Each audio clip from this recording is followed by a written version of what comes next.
You must be ready to burn yourself in your own flame. How could you rise anew if you have not first become ashes?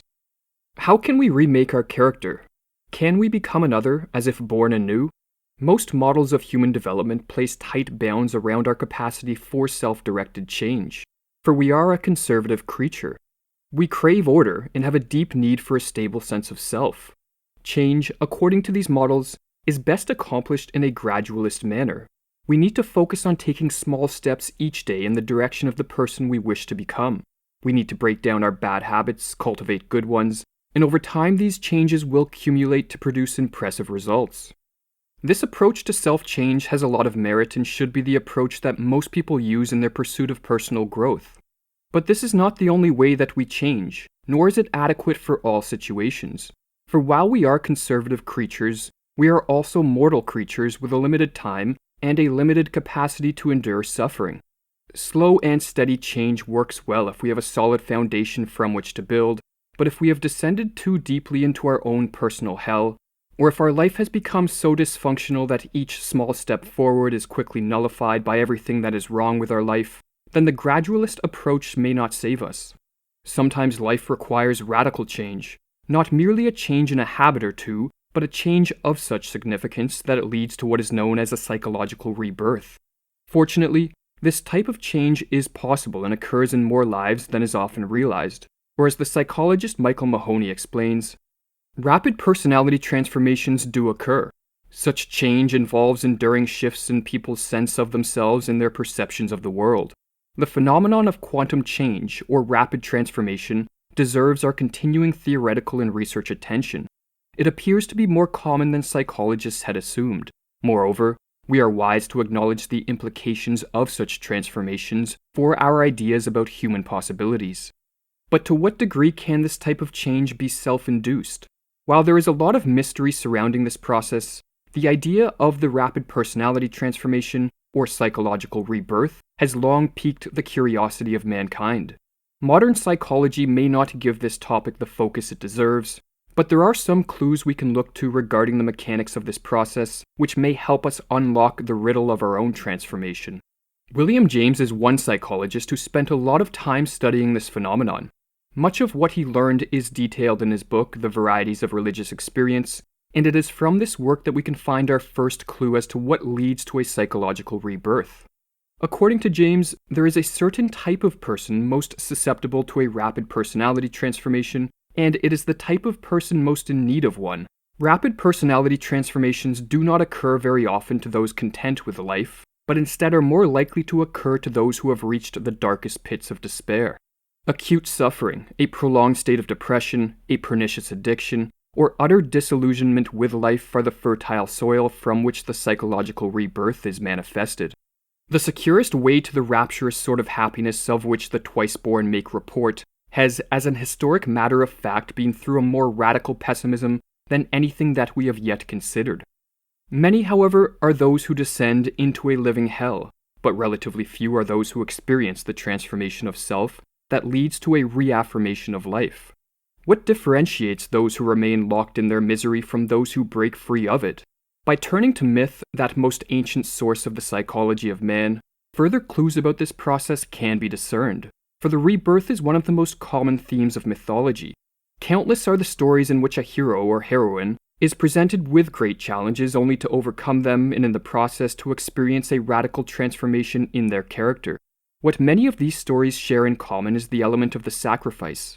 The rebirth is only granted to the man or woman who first appeases the gods. But we do not need a god to understand the necessity of the sacrifice, as there is a psychological explanation for why a sacrifice can engender a radical personality change. Sacrifice, writes Carl Jung, always means the renunciation of a valuable part of oneself, and through it, the sacrificer escapes being devoured. The sacrifice is the difficult but necessary step of abandoning an aspect of ourself in order to pave the way for the emergence of the new. The sacrifice is critical in the process of rebirth for the simple reason that often what keeps us locked in our problems is the inability to recognize that ways of life that served us in our past may morph from promoters of our well-being to the acute cause of our suffering. A sacrifice can take countless forms and may be as simple as the ending of a relationship, the quitting of a dead-end job, or the breaking of an addictive habit. The sacrifice is never easy if it is to be the type of sacrifice that can engender a psychological rebirth. But as Nietzsche put it, the snake which cannot shed its skin perishes, and so too the man or woman who never risks a break with the past is destined to perish in the stagnation of their worn-out ways of being. The dying of one attitude or need, wrote Rolomé, may be the other side of the birth of something new, which is a law of growth in nature, not at all limited to human beings. One can choose to kill a neurotic strategy, a dependency, a clinging, and then find that he can choose to live as a freer self. A dying of part of oneself is often followed by a heightened awareness of self, a heightened sense of possibility. Sometimes the mere act of sacrifice will be enough to cure what ails us. Free from the chains of our past, we can look at the world with a new set of eyes and move forward with a new sense of purpose and energy. A painful sacrifice can be risked with a mighty effort of the will, wrote Jung. If successful, the sacrifice bears blessed fruit, and the sacrificer leaps at one bound into the state of being practically cured. Not everyone, however, will find that the sacrifice alone leads to its own cure. In most cases, the sacrifice will initially have the opposite effect. Instead of curing what ails us and giving birth to a new and better life order, the sacrifice will lead to disorder. For in sacrificing an old way of being, we are likely to discover that we have nothing to fill the void. The sacrifice will have cast us down into the proverbial realm of chaos, and here danger lurks. For on the one hand, in complex systems, such as the life of man, chaos begets new forms of order, or as Mahoney puts it, systemic disorganization appears to be an important antecedent to reorganization. But on the other hand, there is always a risk that the chaos will overwhelm us, and rather than leading to a new and better life order, the descent into chaos will lead to a psychological breakdown. Some psychologists suggest that the psychological rebirth only differs from a psychological breakdown by the end result. The stages that lead to a breakdown, in other words, often mirror those that produce the rebirth. Or as Jung explains, the loss of balance that the sacrifice can produce is similar in principle to a psychotic disturbance. That is, it differs from the initial stage of mental illness only by the fact that it leads in the end to greater health, while the latter leads to yet greater destruction. To diminish the risks of a breakdown, an active approach is crucial. Like the heroes of myth, we must view ourselves as explorers of the chaos, not passive observers who are merely pushed and pulled by forces beyond our control. Our goal at this stage is to experiment with novel ways of ordering our life in the attempt to fill the void left by the sacrifice. But while novel forms of order are crucial for the ascent from the realm of chaos, experiments with novelty are stressful and often accompanied by intense states of fear and anxiety.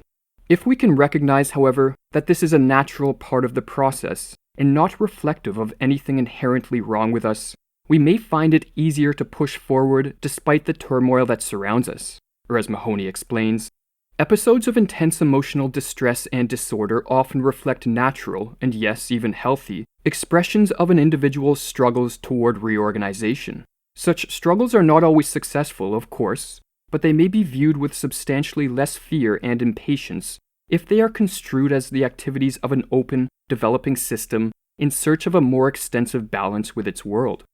One set of skills that can make the difference between whether we emerge from the realm of chaos as a twice-born, or whether the chaos forces us back to our old, or perhaps worse ways of being, are rebalancing and relaxation skills.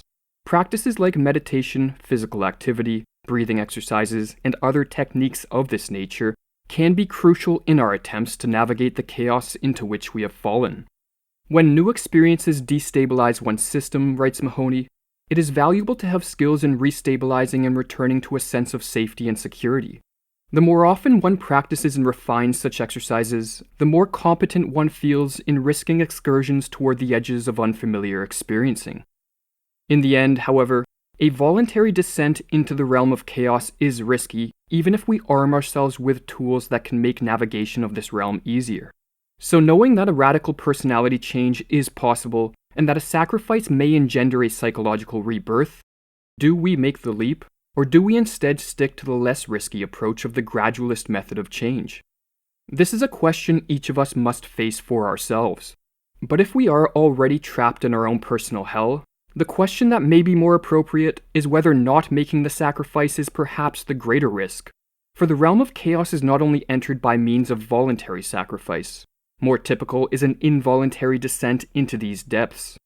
If we persist in our dysfunctional ways, if we remain, in the words of Jung, an immovable pillar of the past, then eventually the fragile order of our life may give way to chaos whether we like it or not. A sacrifice of our old ways will be forced upon us, but an involuntary sacrifice is, according to Jung, an unmitigated catastrophe. It is more likely to result in a psychological breakdown than a psychological rebirth. Therefore, if we feel our life is moving in this direction, if chaos and disorder are already creeping in, we may want to take control of the process and make the voluntary sacrifice that may save us from a more dire outcome. No one should deny the danger of the descent, wrote Jung, but it can be risked. No one need to risk it, but it is certain that someone will. And let those who go down the sunset way do so with open eyes, for it is a sacrifice which daunts even the gods. Yet every descent is followed by an ascent. The vanishing shapes are shaped anew, and a truth is valid in the end only if it suffers change and bears new witness in new images, in new tongues, like a new wine that is put into new bottles.